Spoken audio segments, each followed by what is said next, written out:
Yep. Okay. So we are Yes. ready to move. Today is the first lecture. We'll be basically today focusing on the introduction part of the chemistry. Like what is chemistry? We'll be basically focusing on it. Okay. So today's lecture number 1. So in today's lecture, basically these are the following topics which we are going to cover. Then the topics are what is chemistry, then types of chemistry. Yes अब chemistry एक अकेला नहीं रहा, chemistry और branch होगा. जैसे आपने देखा साइंस ब्रांच हो गया फिजिक्स केमिस्ट्री और बायो में. अब फिजिक्स भी ब्रांच होगा, बायो भी ब्रांच होगा बॉटनी जूलॉजी में. और similar way chemistry is also subdivided into further parts which we will go to discuss today, that is types of chemistry. फिर हम देखेंगे लॉ, थ्योरी और हाइपोथेसिस. ये सुना होगा ना बहुत बार आपने, लॉज, थ्योरीज, जैसे बोर एटॉमिक थ्योरी, ठीक है, न्यूटन्स लॉ ऑफ मोशन. सुना है कि नहीं? लॉज, थ्योरी, हाइपोथेसिस, बहुत बार ये वर्ड सुने होंगे आपने. You there guys, can you hear me? Yes, you can hear me. हाँ, तो हम उसके बारे में डिस्कस करेंगे. And finally if you get a time then will also discuss about what is matter and classification. Okay, so if we start with right currently, what is chemistry? Can you just tell me what is chemistry? Suchita, I can see some faces here.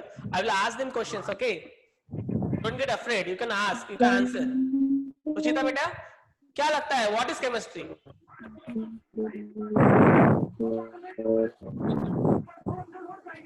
Okay, Ridesh?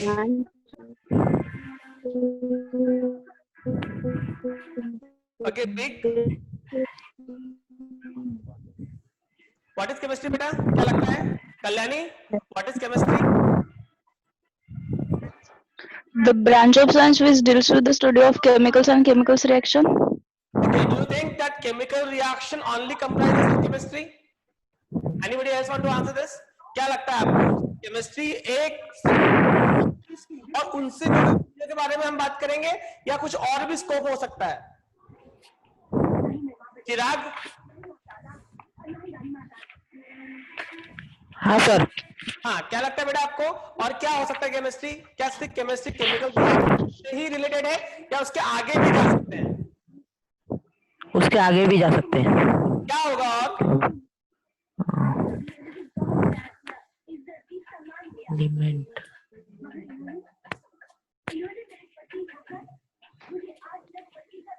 Tanvi? You guys have to respond, guys. If you respond, then only it will be an interactive session.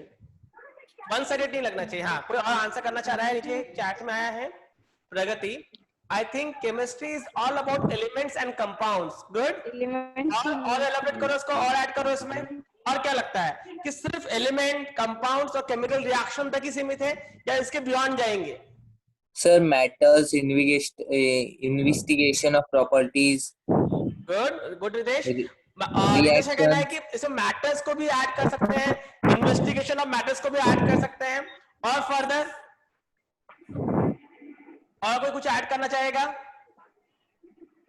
अगर आपके पास webcam हो या mobile में camera हो ना, it's just an advice कि इसको on कर लो. उससे क्या होगा, मैं आपको देख पाऊंगा ना, तो अगर आप चेहरे के एक्सप्रेशन भी रीड कर पाऊंगा तो उससे मुझे हेल्प होगा पढ़ाने में, अगर अवेलेबल हो तो. It's just a request. हाँ, अभी किसी ने कैमरा ऑन किया, उसी बच्चे से बेटा आपका नाम कुछ और लिख के आ रहा है, E561A9B5 and something like this. हाँ, क्या लगता है और क्या हो सकता है केमिस्ट्री? कल्याणी? चलो, let me answer this. Chemistry सिर्फ यहां तक सीमित नहीं है जहां केमिकल रिएक्शन के बारे में बात हो रही हो या सिर्फ एलिमेंट्स के बारे में बात हो रही हो या कंपाउंड्स के बारे में बात हो रही है. केमिस्ट्री यहां तक स्कोप है उसका कि अगर आप सांस ले रहे हो ना, if you are alive, then also it is decided by chemistry. The chemistry is that much vast that it can tell you who will live and who will not, who will be taking oxygen, who will be releasing CO2. अगर chemistry नहीं होता ना तो बाकी जो science है इसको एकजुट करने का जो काम करता है वो है chemistry. Chemistry is that branch of science which accelerate with all other parts of the science. मतलब ये ऐसा एक सेंटर है जिससे निकले हुए बाकी लोग इससे आके जुड़ेंगे. मतलब अगर मैं केमिस्ट्री की बात करूं तो हाँ, एलिमेंट्स के बारे में बात करेगा, प्योर कंपाउंड्स के बारे में बात करेगा, मैटर के बारे में बात करेगा, उनकी प्रॉपर्टीज के बारे में बात करेगा, केमिकल रिएक्शंस के बारे में बात करेगा. बट इसके अलावा भी एक बहुत मेजर पोर्शन है जिसके बारे में केमिस्ट्री बात करेगा, और वो मेजर पोर्शन ही हमें बेसिकली 11th और 12th में डिस्कस करना है. मतलब जो इमेजिनेशन, जो इमेज आपकी बनी हुई है केमिस्ट्री के लिए, वो इमेज पूरी तरीके से बदल जाएगी in the coming 2 years. Is that clear guys? आप जैसे मुझे दिखता है कि कैमरा ऑन है. Yes. ओके. कुछ चैट में कुछ क्वेश्चंस आए हैं कि composition and structure, psychological interaction between people. Okay, chemistry is a subject which deals with the chemical reactions, matter of object, elements, atom, molecules and noble gases and so on. Okay, that's a very good answer. मतलब हम इसको summarise करेंगे तो chemistry एक ऐसी branch of science है जो basic chemicals, chemical reactions, matter, classification, compound, properties and all other branches of science को एक साथ लेके आएगी और उसको हम बोलेंगे ओवरऑल केमिस्ट्री. चलो, where you find a chemistry guys in day to day life? कहाँ दिखती है केमिस्ट्री आपको देखने के लिए? हर एक स्टूडेंट के घर पे केमिस्ट्री हो रही है, ठीक है? कहाँ देखने को मिलती है आपको केमिस्ट्री? घर के अंदर. कुकिंग. ओके, प्रगति ने बड़ा अच्छा आंसर दिया है, मैं भी डिस्क्लोज नहीं करूंगा. ओके, वो एवरीवन है, सब देख सकते हैं. Good. Kitchen, kitchen is the place जहां मम्मी रोज नए नए केमिकल रिएक्शंस कर रही है. Do you have a flavour, same flavour every day? Flavour changes, right? क्यों? क्योंकि अलग अलग तरह की केमिकल रिएक्शंस वहां ऑकर हो रही है और हर एक केमिकल रिएक्शन के हिसाब से अलग अलग प्रोडक्ट तैयार हो रहा है और हर एक प्रोडक्ट के हिसाब से उसका टेस्ट और फ्लेवर बन रहा है. मतलब the mother is one of the best chemical engineer possible guys, क्योंकि वो डे 1 से रोज कुछ ना कुछ नई केमिकल रिएक्शन ट्राई आउट कर रही है. उनको पता है कि ये करने से ये होता है, ये करने से ये होता है. अंदर क्या हो रहा है उनको भले पता ना हो, but they know the application. जैसे फॉर एग्जांपल, अगर कुछ खाना बना है and now it is somewhat बहुत तीखा बन गया, तो what they do, they add some curd into it. Curd add करते हुए उनको, उससे क्या होता है, उसका तीखापन कम होता है. और अल्टीमेटली क्या हुआ, जो तीखापन वाली जो एसिड है वहां पे, उस एसिड को कर्ड डाल के उसकी बेसिस होती है. समझ में आ रहा है? मतलब ultimately they are also doing chemical reactions without knowing it. But कहीं ना कहीं हम जो करने जा रहे हैं 11th 12th में, जो भी केमिकल रिएक्शंस होगी या केमिकल प्रोसेसेस होंगे. बैकग्राउंड नॉइज बहुत आ रहा है. चिराग, तेरे यहाँ से आ रहा है, थोड़ा सा आवाज कंट्रोल करो, तो माइक बंद करो उस वक्त. हाँ सर. है ना? आई कैन आइडेंटिफाई किसके ऐसे बैकग्राउंड नॉइज आता है. हाँ, तो कहीं ना कहीं अगर आप लोग केमिस्ट्री पढ़ रहे हो तो it is not only about chemical reactions, it will be also about chemical processes. Process मतलब क्या? गाड़ी का इंजन देखा है? गाड़ी चालू करते घूम घूम शुरू हो जाती है, फिर वो घूम घूम आगे भी भागती है. वो ऐसा क्यों करती है? ठीक है, वो काम कैसे करती है वो भी केमिस्ट्री डिसाइड करेगा. Chemistry will tell you how that engine works. That is part of 11th 12th. Don't worry, will be studying it in the chapter name thermodynamics, कि इंजन काम कैसे करेगा, एक इंजन बनता कैसे है, इंजन इस तरीके से काम कैसे करता है. यू टेक अ पेट्रोल, उसको इंजन में डालते हो, दैट इंजन रन्स, उसको हम मैकेनिकल एनर्जी में कन्वर्ट कर रहे हैं, तो एनर्जी कन्वर्ट कैसी हो रही है. चलो और एक एग्जांपल देता हूं. मोबाइल में बैटरी है आपके, सबके पास मोबाइल होगा घर पे, खुद का नहीं होगा, मम्मी पापा का होगा. जो मोबाइल में बैटरी होती है वो डेली दिन भर यूज करने के बाद डिस्चार्ज होती है और शाम तक खत्म हो जाती है, फिर हम उसको रिचार्ज करते हैं, and known as rechargeable batteries, right? एक घड़ी में एक सेल होता है, वो भी एक बैटरी है. हेलो, घड़ी में जो एक सेल है वो भी एक बैटरी ही है. बट वो बैटरी रोज ऐसा होता है क्या, जब घड़ी बंद होती है तो वो धीरे धीरे बंद होती है या डायरेक्ट बंद हो जाती है? जो वॉच होती है घर पे, वो धीरे धीरे बंद होती है या डायरेक्ट बंद होती है? बोलो सर. धीरे धीरे बंद होती है. धीरे धीरे बंद होती है कि जिस दिन नहीं, स्टॉप होगी तो स्टॉप स्टॉप हो गई तो स्टॉप हो गई. ऑफ हो गए तो हो गए, बस चालू रहेगी तो उसी स्पीड से आगे बढ़ेगी, नहीं तो एकदम यस रुक जाएगी, right? रुक जाएगी यस यस सर मतलब कहीं एकदम ना मत। कहीं दोनों सेल में डिफरेंस है ना, एक Yes. सेल धीरे धीरे हाँ। हो रहा है, ठीक है, बट जो घड़ी का जो सेल है वो अचानक से रुक जा रहा है, ऐसा क्यों? दोनों अलग अलग तरीके से काम क्यों करते हैं? देन अगेन यहाँ कोई केमिकल रिएक्शन इन्वॉल्व नहीं है guys, now here comes the chemical process involve, and that chemical process we want to study in 11th and 12th। तो समझ में आ रहा है क्या पढ़ने जाने वाले हम लोग? बारीक बारीक चीजें होगी जो डे टू डे लाइफ में हमको काम में आने वाली है, उनके बारे में हम फोकस करेंगे, उनके बारे में हम पढ़ेंगे। क्लियर है? Yes, sir. Yes sir So now types of chemistry if we talk about, तो केमिस्ट्री के 3 टाइप होते हैं, one is physical chemistry, another is physical, बोलो जिनको पता है, Analytical. Analytical. Inorganic and Analytical. Physical के बाद Analytical. Organic and inorganic. Organic and inorganic. कोई बता सकता है तीनों में डिफरेंस क्या है? और ऑर्गेनिक में सिर्फ कार्बन कंपाउंड्स के बारे में पढ़ते हैं, इनऑर्गेनिक में जितने रिमेनिंग एलिमेंट्स है उनके बारे में पढ़ते हैं, और फिजिकल का नहीं पढ़ते।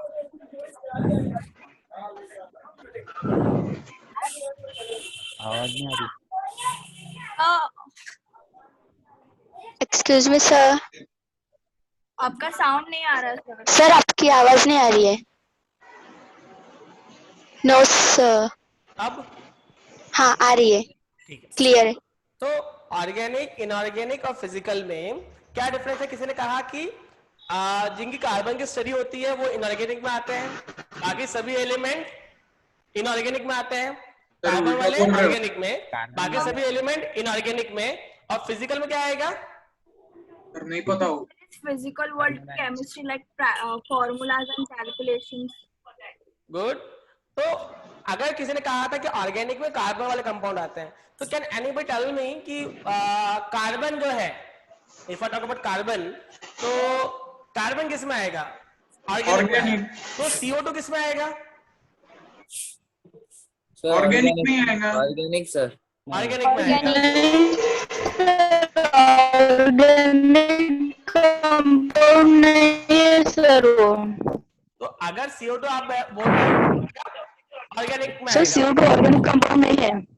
ऑर्गेनिक कंपाउंड नहीं नहीं नहीं आएगा सर। नहीं आएगा, बट फिर तो कह रहे हो कार्बन नहीं है सर। ऑर्गेनिक में आती है। फिर चलो और एक बताओ, CO किस में आएगा? ऑर्गेनिक में नहीं आएगा सर। CO भी ऑर्गेनिक में नहीं आएगा। फिर ऑर्गेनिक आएगा क्या? ऑर्गेनिक में hydrocarbons and their derivatives. Hydrocarbon and derivatives. तो for example if I take, I will give you another example.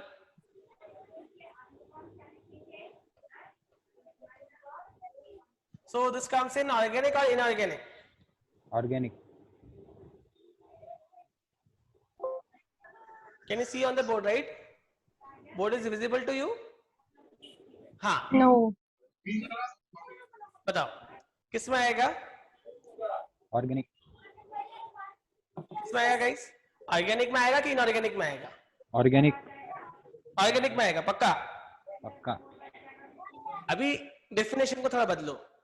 एक जमाना था जब डेफिनेशन ऐसी थी कि जो चीजें लिविंग सोर्स से डिराइव कर सकते हैं दोज वर कॉल्ड ऑर्गेनिक, और जो चीजें नॉन लिविंग सोर्स से डिराइव कर सकते थे उनको बोलते थे इनऑर्गेनिक। पहला डेफिनेशन था ये। बट क्या हुआ, अचानक से यूरिया का फॉर्मेशन हुआ केमिकल लैब में। केमिकल लैब में पहली बार यूरिया बनाया गया। यूरिया का मॉलिक्यूलर फॉर्मूला होता है C+O NH2 NH2। ये यूरिया है। जब यूरिया पहली बार लैब में बनाया गया उसके बाद से लोग एकदम डर से गए। क्यों? कि लोगों का कहना था कि ऑर्गेनिक कंपाउंड वो होंगे जो कभी भी नेचर में हम नहीं बना सकते। कौन बना सकता है? सिर्फ भगवान बना सकता है, नेचर बना सकता है। बट लैब में जब पहली बार यूरिया बनाया गया उसके बाद से इसकी डेफिनेशन ही बदल गई कि नहीं, ऑर्गेनिक कंपाउंड भी लैब में बन सकते हैं, मैनमेड बन सकते हैं। अब डेफिनेशन क्या आ गई? तो डेफिनेशन ये आ गई कि भाई जो कंपाउंड कार्बन से बने होंगे, इससे बने होंगे कार्बन से बने हुए Carbon. Compound will be treated as organic compound. But अब उसमें फिर और चेंजेस आए कि सारे कार्बन कंपाउंड्स को पकड़ेंगे क्या, फिर किसी ने बोला कि हाइड्रोकार्बन डेरिवेटिव्स को ही बोलेंगे, तो फिर प्योर कार्बन को क्या बोलेंगे, pure carbon is not a hydrocarbon derivative, वो कहा जाएगा। और प्योर कार्बन तो हम जब बोल रहे carbon and it's study organic है, तो फिर प्योर कार्बन कहा जाएगा, वो तो आना चाहिए, है ना। तो इसी के लिए फिर डिराइव किया गया कि नहीं भाई, कुछ कुछ कंडीशन डाल देते हैं, CO ऑर्गेनिक में नहीं आएगा, CO2 ऑर्गेनिक में नहीं आएगा, जो कार्बोनेट होते हैं जिनमें CO3 या बाइकार्बोनेट जिनमें SCO3 है, ये भी ऑर्गेनिक में नहीं आएंगे। मतलब ऐसे कंपाउंड जो CO से बने हो, CO2 से बने हो, या फिर कार्बोनेट हो या बाइकार्बोनेट हो, ये 4 कैटेगरी के कार्बन के कंपाउंड्स ऑर्गेनिक में कंसीडर नहीं होते। They will be considered where, organic और inorganic. Then Inorganic. This is very important point now, कि CO CO2 को ऑर्गेनिक में पकड़ सकते हैं क्या, नहीं पकड़ सकते, उनको इनऑर्गेनिक में पकड़ा जाएगा। कहां पकड़ा जाएगा, बिकॉज बाय डेफिनेशन हमने मान लिया कि CO CO2 bicarbonate and carbonate, ये 4 ऐसे कंपाउंड है जिनको कभी भी किस में कंसीडर नहीं करेंगे, ऑर्गेनिक में कंसीडर नहीं करेंगे, नहीं करेंगे। उसके अंदर कार्बन है। हाँ, यस सर। हाँ, अब आते हैं फिजिकल केमिस्ट्री के बारे में। जब मैं फिजिकल केमिस्ट्री के बारे में बात कर रहा हूं ना, ये बड़ा एक इंटरेस्टिंग सा टॉपिक है। जैसे आपको पता है क्या, जेई और नीट के लिए फिजिकल कितना इंपॉर्टेंट है, ऑर्गेनिक कितना इंपॉर्टेंट है और इनऑर्गेनिक कितना इंपॉर्टेंट है, यू नो दैट? चलो मैं आपको बताता हूँ। No, sir. 50%, मैं नीट के लिए बता रहा हूं पहले, आप में जेई के लिए। हाँ सर। तो नीट में normally you have a physical chemistry से पूछा जाएगा, जो सिलेबस होगा या जो वेटेज होगा जेई में और नीट में, वो दोनों के लो होगा, फिजिकल केमिस्ट्री से होगा। फिर किसी का बैकग्राउंड नॉइस है ना, बहुत डिस्टर्ब करता है, किसके यहाँ से आ रहा है वो, just give me a minute.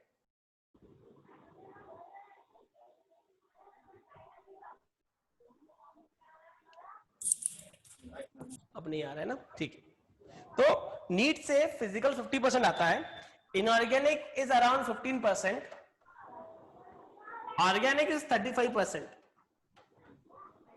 But JEE में physical is 55%, inorganic is still 15%, and organic is around 30%। मतलब अगर हम बात करें तो आपका जो जेई है, एक मिनट, हाँ, जेई और नीट में लगभग डिवीजन सेम है, बट जो चीज आप ऑलरेडी जानते हो इनऑर्गेनिक और ऑर्गेनिक, उनका वेटेज कम है, और जो चीज आप नहीं जानते फिजिकल केमिस्ट्री, उसका वेटेज ज्यादा है। ऐसा क्यों? इसका सिंपल रीजन देता हूं। फिजिकल केमिस्ट्री में कोई केमिकल रिएक्शन इन्वॉल्व नहीं है। Physical chemistry is that part of chemistry that chemical reaction से हमें कोई लेना देना नहीं है। We do not need to mark the reactions in physical chemistry. Inorganic organic में भी कुछ भी याद करने जैसा नहीं होता।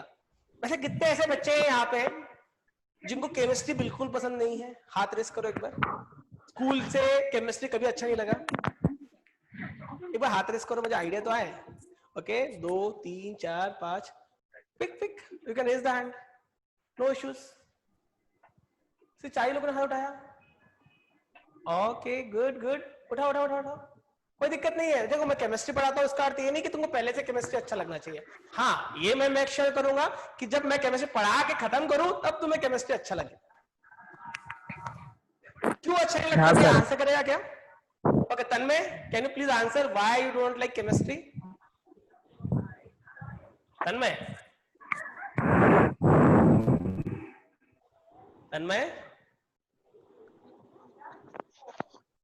ओके, तन्मय ने कैमरा ही बंद कर दिया, क्वेश्चन पूछ लिया तो ठीक है। कोई और आंसर करना चाहिए? केमिस्ट्री क्यों अच्छा नहीं लगता? रिद्धेश? हेलो, हाँ, केमिस्ट्री क्यों अच्छा नहीं लगता?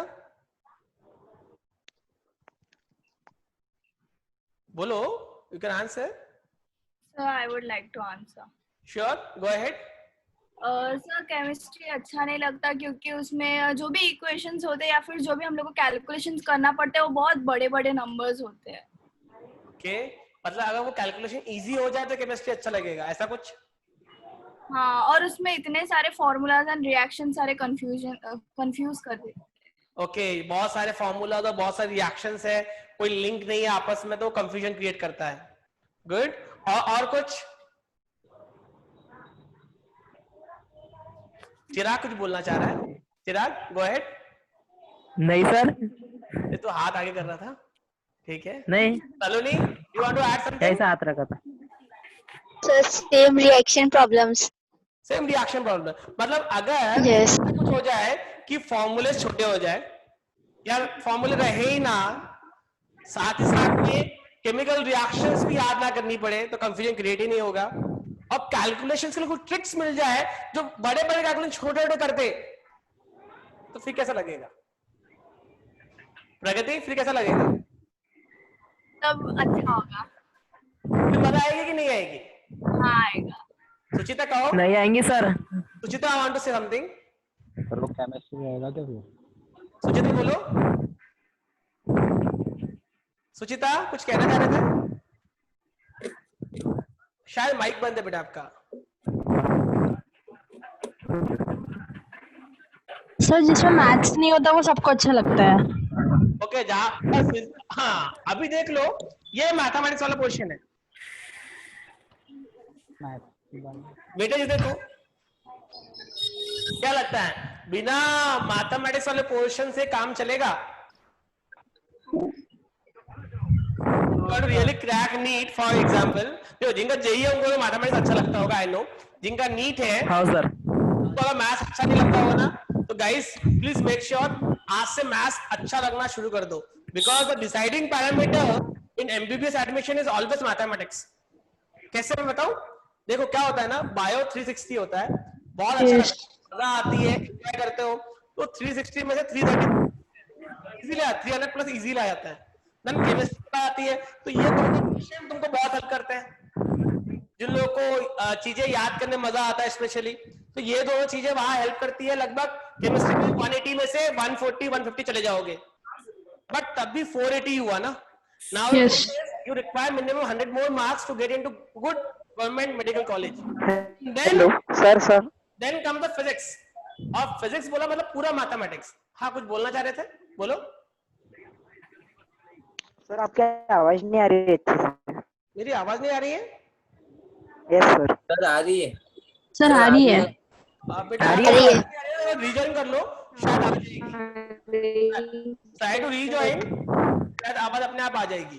कभी कभी ऐसा इशू आएगा, रिजॉइन कर लिया करो तो आवाज आ जाएगी, ठीक है। हाँ, तो अब आ रहे थे फिजिकल केमिस्ट्री के बारे में। तो मैं खुद being an engineer, I only teach 2 part of the chemistry. Which 2 part? Physical and inorganic. Why not organic? ऐसा नहीं कि ऑर्गेनिक पढ़ा नहीं सकते, बट 2 साल अगर मैं तीनों सब्जेक्ट पढ़ाऊंगा ना, तो 2 साल कम पड़ जाएंगे। Chemistry the biggest subject possible in your NEET और जेई। इसके लिए मैं 2 सब्जेक्ट पढ़ाऊंगा, पैरेलली आपका ऑर्गेनिक भी चलेगा, which will be taken by doctor Prabhakar, ठीक है। जब ऑर्गेनिक शुरू होगा, ऑर्गेनिक लेट शुरू होता है, जब भी ऑर्गेनिक शुरू होगा तो डॉक्टर प्रभाकर सर उसको लेंगे। और ऑर्गेनिक और इनऑर्गेनिक और physical, this 2 portion will be taken by me, because ये इतना लेने के बाद भी लगभग 19 मंथ्स हमें लगेंगे पूरी तरीके से इनऑर्गेनिक को और फिजिकल को खत्म करने के लिए। Is that clear to you guys? Yes आगे सर। बढ़े। यस अब सर। देखते हैं कि फिजिकल में क्या क्या टॉपिक हम पढ़ने वाले हैं एक बार। तो अगर हम फिजिकल की बात करें तो फिजिकल में हम लोग 11 में मोल कंसेप्ट पढ़ेंगे। चैप्टर्स का नाम पता होना चाहिए, दैट विल हेल्प यू। फिर हम एटॉमिक स्ट्रक्चर पढ़ेंगे, then will move towards gaseous state, then redox reactions. ये एक ऐसा पोर्शन है, ये एक ऐसा पोर्शन है जो बहुत ज्यादा रैंक डिफरेंशिएटिंग है। क्यों? ये टॉपिक सबको आता है, ये टॉपिक सबको आता है, ये टॉपिक सबको आता है, ये टॉपिक मेहनत करने वालों को आता है। समझ में आ रहा है क्या बोलना चाह रहा हूं? यहां मेहनत करनी पड़ेगी और दिमाग से सुनना पड़ेगा, तब जाकर रिडॉक्स जमेगा। But don't worry, will make sure कि सबसे आसान हो जाए, बट ये आना चाहिए कि ये रैंक डिफरेंशिएट करता है, ठीक है। फिर इक्विलिब्रियम, ये another big topic then, and then final thermodynamics. Thermodynamics तो एक ऐसा चैप्टर है गाइस जो तुम्हारे एमबीबीएस में और इंजीनियरिंग में कम से कम 2 साल और पीछा नहीं छोड़ेगा। अगर एमबीबीएस भी जाओगे तब भी थर्मोडायनामिक्स पढ़ना पड़ेगा, और इंजीनियरिंग जाओगे, कोई भी इंजीनियरिंग ले लो, सेकेंड ईयर तक पीछा नहीं छोड़ेगा। और कुछ कुछ जो कोर इंजीनियरिंग है like chemical, mechanical, third year में भी पीछा नहीं छोड़ेगा। ठीक है, तो ये चैप्टर बहुत ज्यादा इंपॉर्टेंट होगा with respect to your future, MBBS में या फिर तुम्हारे इंजीनियरिंग में। ठीक है, 12th में फिजिकल केमिस्ट्री में हम जो टॉपिक देखेंगे, the topics are solid state, liquid solution, electrochemistry, chemical kinetics, surface chemistry and nuclear chemistry. ये नीट में नहीं होगा, ये जो टॉपिक है ये नीट में नहीं होगा, that is only for JEE.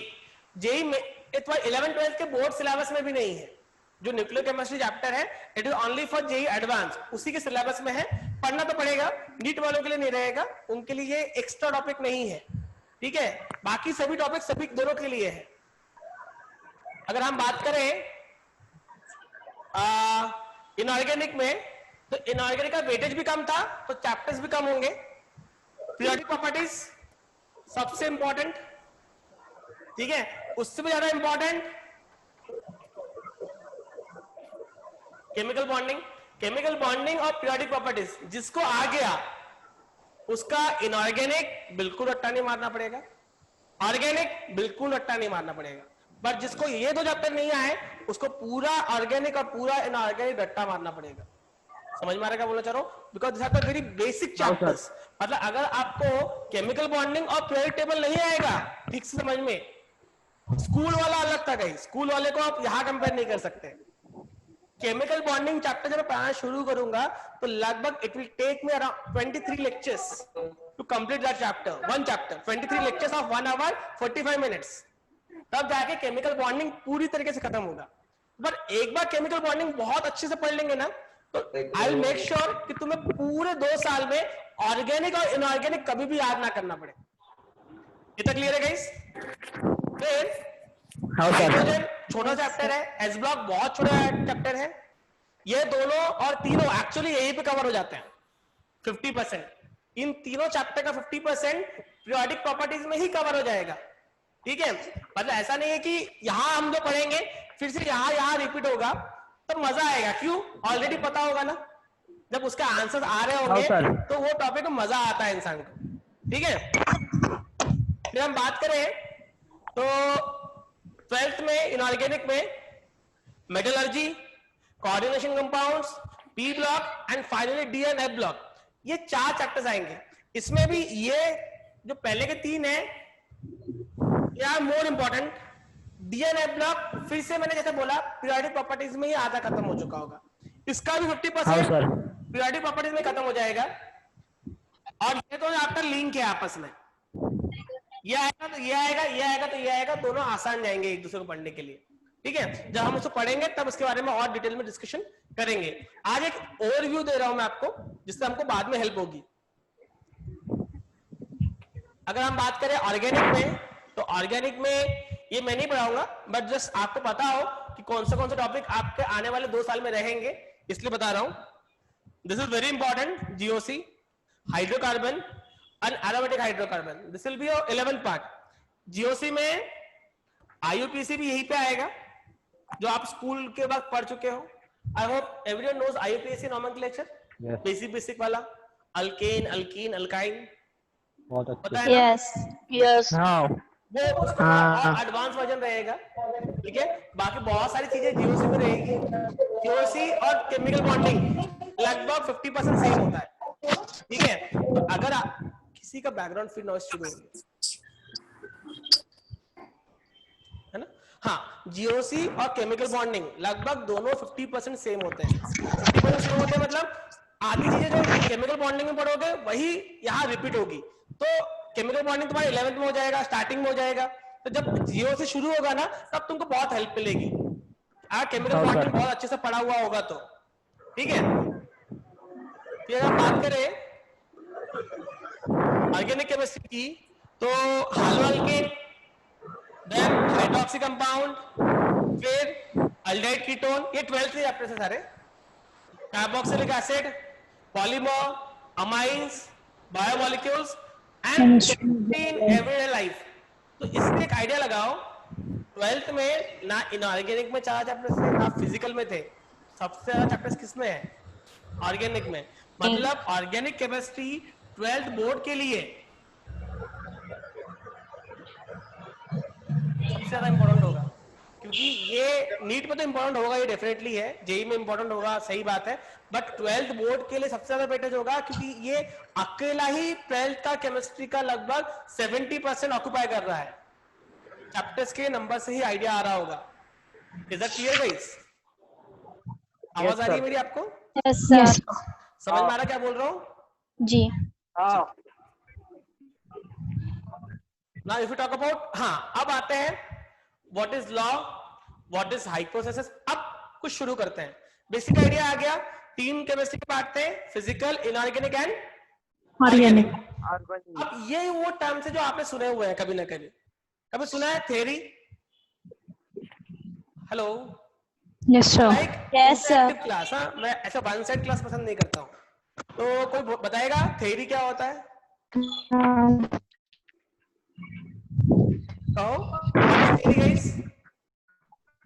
Chat में भी लिख के भेज सकते हो, कोई इश्यू नहीं है, I can read the chat.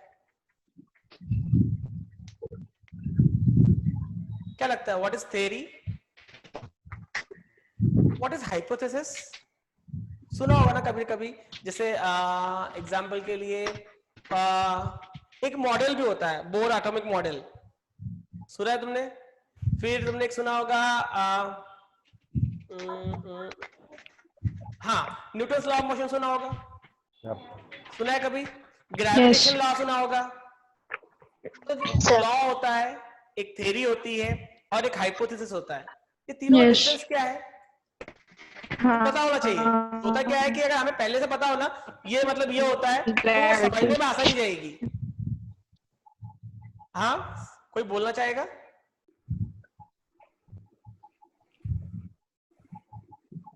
Anybody guys? Okay, practical को लिखना theory in an elaborate way. Okay, ठीक है, अच्छा एग्जांपल था। हाँ सुचिता बोलो। सर किसी चीज को ज्यादा डिस्क्राइब करना हो तो हम थ्योरी देते हैं। ओके, जैसा बोर्ड एग्जाम में एक 4 मार्क का आंसर आया तो ज्यादा 1 पेज लिखने का, और 2 मार्क का आया तो आधा पेज लिखने का, वैसे। हाँ, ओके, और किसी का आंसर आया है, theory is to elaborate a concept. देखो तुम है ना बुकिश थ्योरी वाले वर्ड पे जा रहे हो, मैं थ्योरी जैसे मैं बोलना चाह रहा हूं, मेरे को एक आधा वर्ड आया नहीं मिल रहा, मेरे दिमाग में ना वर्ड नहीं आ रहा, ये बताओ, चलो ठीक है, आया एक दिमाग में, एक वर्ड आया, आप लोगों को इसमें हुआ नहीं होगा वो पर, ठीक है। एक चीज बताओ, लॉ जब मैं बोल रहा हूँ ना तो मैं थ्योरी में उसका ही भाई बोल रहा हूँ। मतलब जैसे फॉर एग्जांपल जैसे मैं न्यूटन्स लॉ ऑफ मोशन बोल रहा हूँ, तो जैसे मैं रदरफोर्ड थ्योरी बोल रहा हूँ, मतलब कोई थ्योरी मतलब कोई कंसेप्ट की थ्योरी बोल रहा हूँ, जिसका किसी कंसेप्ट को हम थ्योरी बोलते हैं, किसी कंसेप्ट को हम लॉ बोलते हैं। तो किसी को लॉ क्यों बोलते हैं और किसी को थ्योरी क्यों बोलते हैं, that is what I am asking you. Okay, Rutuja का एक आंसर आया है मेरे पास, theory is an idea to explain something और सेट ऑफ गाइडिंग प्रिंसिपल्स। चलो मैं इतना डिफरेंशिएट कर देता हूँ, लॉ एक अलग चीज है, थ्योरी एक अलग चीज है, और हाइपोथेसिस पूरा ही अलग है, तीनों अलग अलग चीजें हैं। इतना क्लियर है? कुछ कॉमन हो सकता है तीनों में, बट तीनों का मीनिंग अलग अलग होता है। मैं किसी चीज को अगर लॉ बोल रहा हूं उसको थ्योरी नहीं बोल सकता, जिसको थ्योरी बोल रहा हूं उसको लॉ नहीं बोल सकता, और जिसको हाइपोथेसिस बोल रहा हूं उसको लॉ थ्योरी कुछ भी नहीं बोल सकता। सर लॉ जैसे, हाँ बोलो, कोई बोल रहा था, सुचिता शायद बोल रही थी। सर लॉ मीन्स अगर कोई चीज को हम प्रूव कर रहे हैं तो वो प्रूव्ड हो चुकी है और हम उसको यूनिवर्सली अप्लाई भी कर सकते हैं।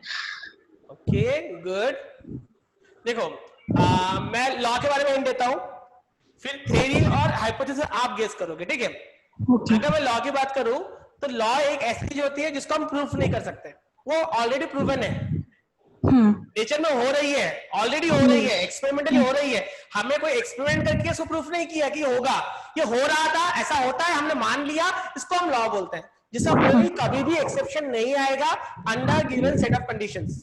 जो भी सेट ऑफ कंडीशन पे आपने वो चीज बोली वो नेचर में ऑलरेडी हो रही थी इसलिए आपने बोली। जैसे फॉर एग्जांपल मैं सांस लेता हूं, human takes oxygen inside and release CO2, I can say this is a consumption law for humans. क्यों? Respiration. Yes. वो हो रहा है पहले से हो रहा है, किसी इंसान ने उसको प्रूव नहीं किया कि ऐसा ही होता है, ये हो रहा है। जैसे फॉर एग्जांपल मेरा कुछ वजन होगा वो है, जैसे न्यूटन्स लॉ ऑफ मोशन क्यों बोलते हैं? क्यों मोशन हो रहे थे, Motion हो रहा है। Yes. ये हो रहा है। जैसे to every action there is equal and opposite reaction जब मैं बोल रहा हूं फॉर एग्जांपल, तो जब इक्वल एंड अपोजिट रिएक्शन जब मैं कह रहा हूं ना, तो ऐसा है कि जब न्यूटन ने कहा उसके बाद से शुरू हुआ? नहीं, न्यूटन ने बोला एप्पल जब सर पे गिरेगा तभी मुझे पता चलेगा, ऐसा है क्या? नहीं, पहले जो हो रहा था सिर्फ उसका बट डिस्कवर्ड बाद में हुआ। चीज है जो हर जगह होती है, हर जगह फॉलो हो रही है, बस उसने बता दी, बट उसको प्रूव नहीं किया, वो ऑलरेडी प्रूवन है, वो हो रही है, then that is called as law. Clear है? कोई थ्योरी नहीं होती उसकी, कोई प्रूफ नहीं होता उसका, लॉजिक होता है बस, और वो हमेशा से हो रहा है, तो ऐसी चीजों को हम बोलते हैं लॉ, जहां कोई रीजन नहीं, कुछ नहीं, हो रहा है तो हो रहा है। हाँ, वो किसी और चीज के लिए रीजन बन सकता है। जैसे एक एग्जांपल के लिए तुम लोग मान लो जहां पे भी बैठे हो, अचानक से सरफेस बहुत गर्म हो जाएगा, तुम भागने लगोगे, दैट इज अ लॉ। ठीक है? तुम रैंडमली भागोगे, दैट इज एप्लीकेशन। सोच के भागोगे क्या इधर ही भागना है? नहीं, बस पहले भागोगे, then that is a law. कोई रीजन है क्या? नहीं, पर हुआ ना। समझ में आया क्या बोलना चाह रहा हूँ? आई hope you got the point, right?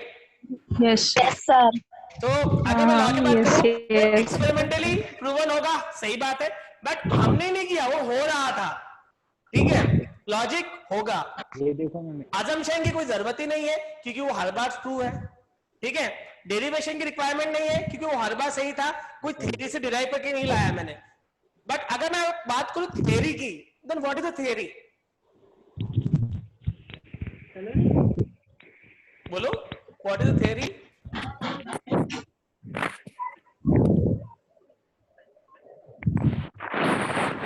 Theory is not proof, law is proof. बेटा लॉ का प्रूफ नहीं होता, लॉ होता है, वो अपने आप में एक प्रूफ है, उसको कोई प्रूफ नहीं कर सकते हैं, उसको यूज करके कुछ और चीज को प्रूफ कर सकते हैं।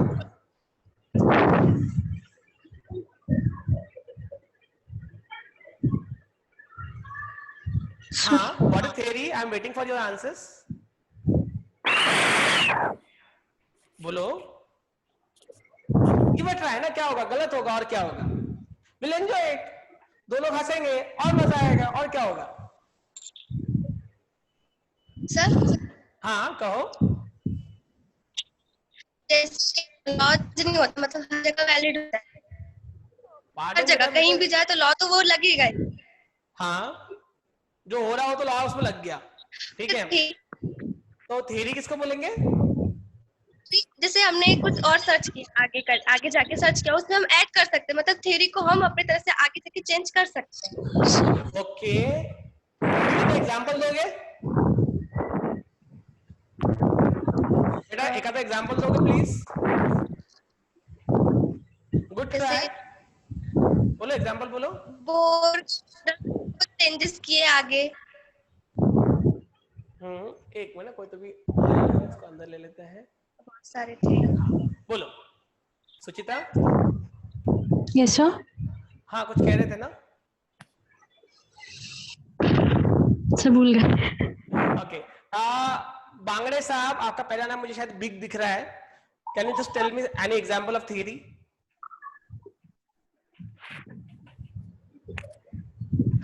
बेटा माइक ऑन कर ले प्लीज। थ्योरी हाँ, अब बोलो। सर थ्योरी वो है जो अपन किसी चीज को एक्सप्लेन करने के लिए कुछ बताते लिखते हैं। गुड गुड गुड, और कुछ ऐड करोगे उसमें? सर थ्योरी अपन अपने मन से मतलब समझाने के लिए अपने लैंग्वेज में कुछ भी मतलब लिख के बता सकते हैं, पर जो लॉ है वो जो लॉ है वो चेंज कभी नहीं होगा, जो लिखा है वही अपने को लिखना पड़ेगा। ओके, जो लॉ है वो लिखा है, मतलब वो हो रहा है इसलिए वो लिखा है। ठीक है, थ्योरी जैसे उसने बोला कोई चीज को एक्सप्लेन करने के लिए, एलाबोरेट करने के लिए यूज कर सकते हैं. Let me tell you now what is the, हाँ बोलो. सर उसमें अजम्पशंस भी होते हैं और उसमें करेक्शन भी किए जा सकेंगे, उसको भी थ्योरी बोल सकते हैं. Good, very good. देखो थ्योरी एक ऐसी चीज होती है जो मैंने कुछ अज्यूम किया, लॉजिक है, एक अजम्पशन किया, उस अजम्पशन के बेसिस पे मैंने कोई चीज पे वो अप्लाई की थ्योरी, अब उससे जो रिजल्ट है वो उस रिजल्ट उस थ्योरी को कहीं ना कहीं सेटिस्फाई कर रहे हैं, then we can call that concept as a theory. मान लो कोई एक्सपेरिमेंट मैं कर रहा हूं, बट वो एक्सपेरिमेंट करने से पहले मैंने एक लॉजिक लगाया कि ये चीज इसके अंदर हो रही होगी. जैसे आप लोगों ने बोर एटॉमिक मॉडल पढ़ा हुआ है स्कूल में कि 8 इलेक्ट्रॉन पहले ऑर्बिट में 2 इलेक्ट्रॉन घूमेंगे, फिर 8 इलेक्ट्रॉन घूमेंगे, ब्ला ब्ला ब्ला, सुना है ना? यस. वो गलत है, पहले मैं बता दूं. ठीक है, हाँ. तो अब उस थ्योरी पे आते हैं. थ्योरी बाद में गलत हो सकती है, थ्योरी हमेशा सही होगी जरूरी नहीं है, बट जब उसने वो थ्योरी दी ना तब उसको सही लगा, तब उसने उसके लिए अजम्पशन दिए, लॉजिक दिया, उसको प्रूव भी किया, बट क्या हुआ 5-10 साल के बाद वो गलत हो गई. क्यों? किसी और ने थ्योरी दी, वो नई थ्योरी इस थ्योरी से ज्यादा सही थी, और इसकी जो गलतियां थी जो एक्सपेरिमेंटली ऑब्जर्व नहीं हो रही थी वो उसने बता दिया कि ये नई थ्योरी है, ये नई थ्योरी से ये चीज भी सही होगी. मतलब थ्योरी हमेशा सही होगा क्या? नहीं, थ्योरी से कुछ अजम्पशंस होंगे. जब मैं अजम्पशन बोल रहा हूं तो मनगढ़ंत कहानियां हिंदी में, तो कहानी मनगढ़ंत कहानियां ना, लॉजिक है बट है तो मनगढ़ंत ना, कुछ सही होगी तो कुछ गलत होगी. अब जो सही होगी उसकी जो थ्योरी उसको उठा लो आगे, जो गलत उसको छोड़ दो. Then such concept is called as theory. जो हर वक्त सही हो, कोई कांसेप्ट कोई लॉजिक का टेंशन नहीं, लॉ. जो कभी कभी सही हो, कुछ अजम्पशन के बेसिस पे बनाई गई हो, जिससे कुछ एक्सपेरिमेंटल रिजल्ट सही भी आ जाए, देन इट्स अ थ्योरी. अब आते हैं हाइपोथेसिस पे. ये मनगढ़ंत कहानियां है जिसका कोई एक्सपेरिमेंट से लेना देना नहीं, ठीक है, कोई प्रूफ से लेना देना नहीं, कोई लॉजिक से लेना देना नहीं, मैंने बोला मान ले बस, then that is called as hypothesis. ठीक है, I will just give an idea. So theory something experimentally कभी हाँ कभी ना. लॉजिक हाँ लॉजिक था, कब तक? जब तक गलत नहीं हुआ. अजम्पशन थे, कब तक? जब तक गलत नहीं हुए. डेरिवेशन यस, डिराइव करके दिखाऊंगा ना भाई मेरा एक्सपेरिमेंट सही था, तभी तक तो लोग मानेंगे. ठीक है, बट हाइपोथेसिस एक्सपेरिमेंट तो दूर दूर तक नहीं, क्योंकि मनगढ़ंत कहानियां है पूरी तरीके से, कोई प्रूफ नहीं, कोई एक्सपेरिमेंट नहीं, कोई लॉजिक नहीं, बस मैंने बोला आप मान लो. हाँ, मैं मनगढ़ंत कहानी बनाकर डेरिवेशन कर सकता हूं, बट सही होगा या गलत होगा ऐसा कोई लेना देना नहीं है. Is that clear guys?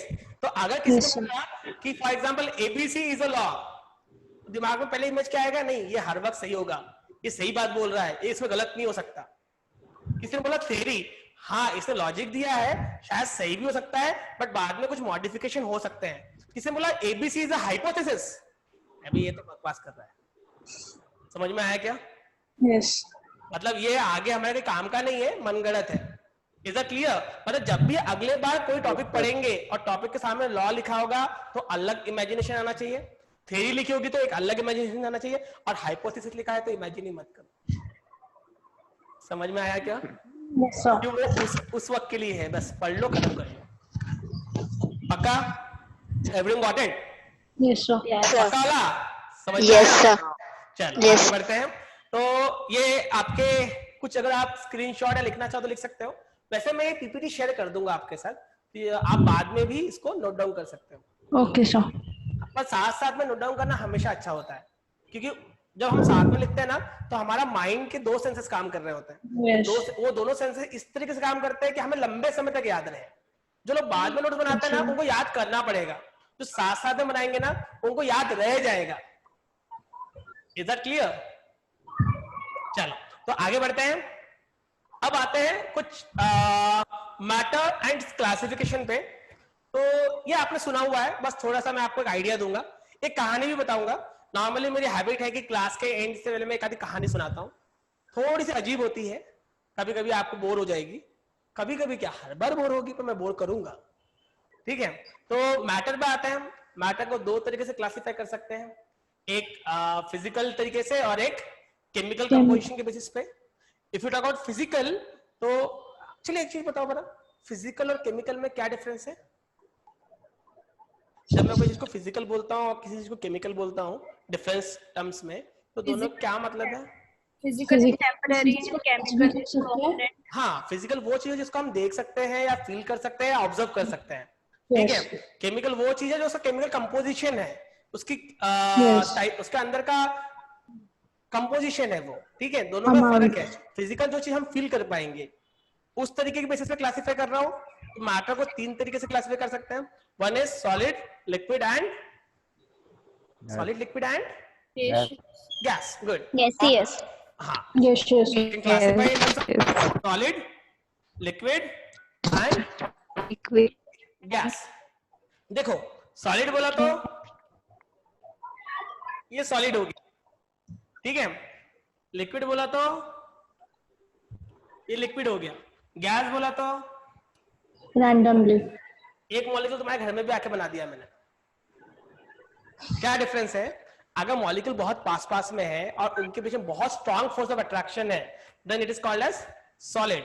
Molecules पास पास में हैं बट फोर्स ऑफ अट्रैक्शन उतना स्ट्रॉन्ग नहीं है, वो थोड़ा फ्लेक्सिबल है, हिल सकते हैं, then it is a liquid. But molecules है, एक इधर है, एक तुम्हारे घर पे है, एक मेरे घर पे है, then it is a gas. मतलब ऐसे मॉलिक्यूल जिनमें कोई फोर्स ऑफ अट्रैक्शन नहीं हो या है तो इतना नेग्लिजिबल है कि वो दोनों को पकड़ के नहीं रख सकता, such physical matter is called as gas. ऐसा मैटर जहां दो मॉलिक्यूल है, पास पास में है, बहुत ज्यादा फोर्स ऑफ अट्रैक्शन है, देन इट इज, बोलो, सॉलिड।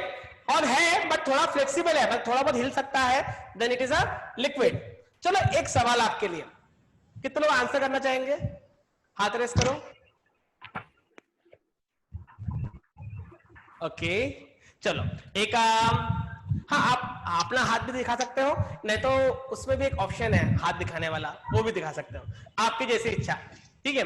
तो सवाल ये है आपके लिए कि सॉलिड ज्यादा हेवी होता है कि लिक्विड, सेम मटेरियल का? Solid. सॉलिड। Solid. देखो, मैंने हेवी पूछा था, डेंस नहीं पूछा था। लिक्विड। अरे हेवी के दोनों सेम ही होंगे ना, सेम मटेरियल है तो। Same material. सर उसकी क्वांटिटी पे डिपेंड करता है। मैंने क्वांटिटी मेंशन की थी? नहीं की थी।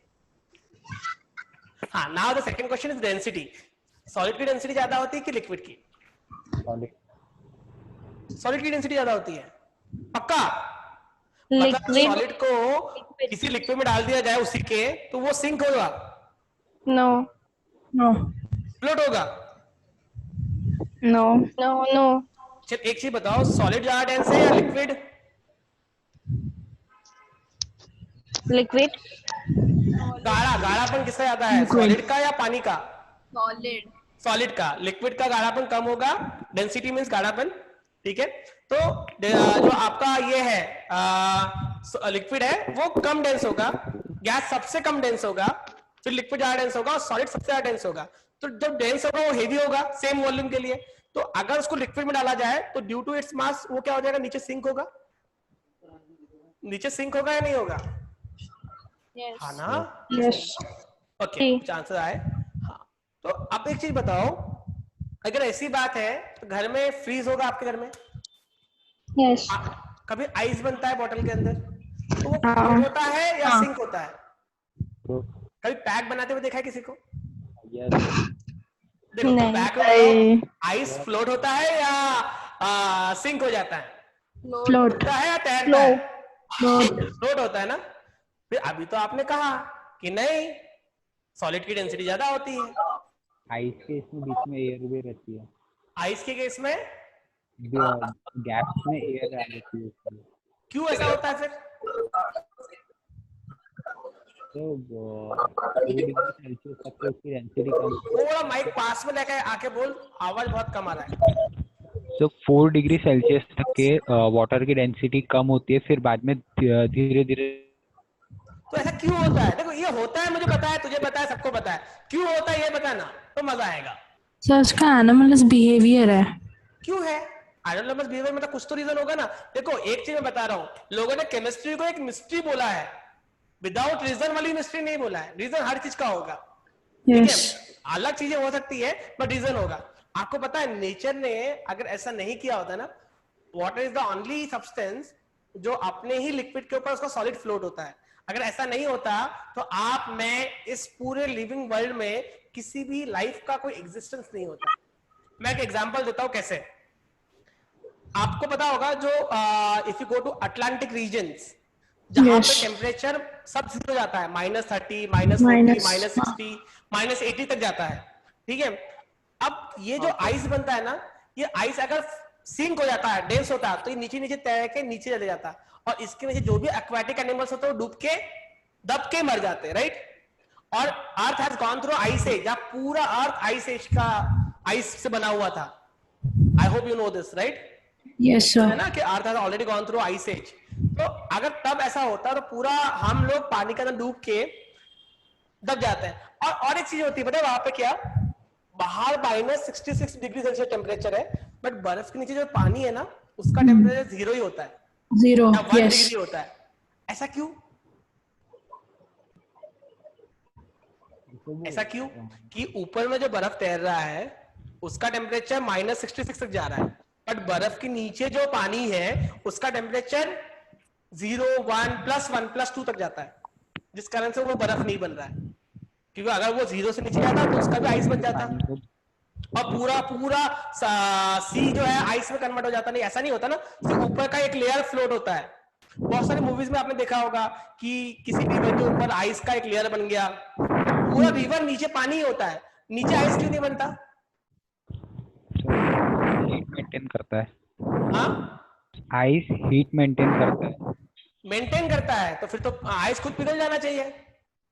वो ऊपर का टेम्परेचर और नीचे मेंटेन करने के लिए जो लेयर है वो आइस।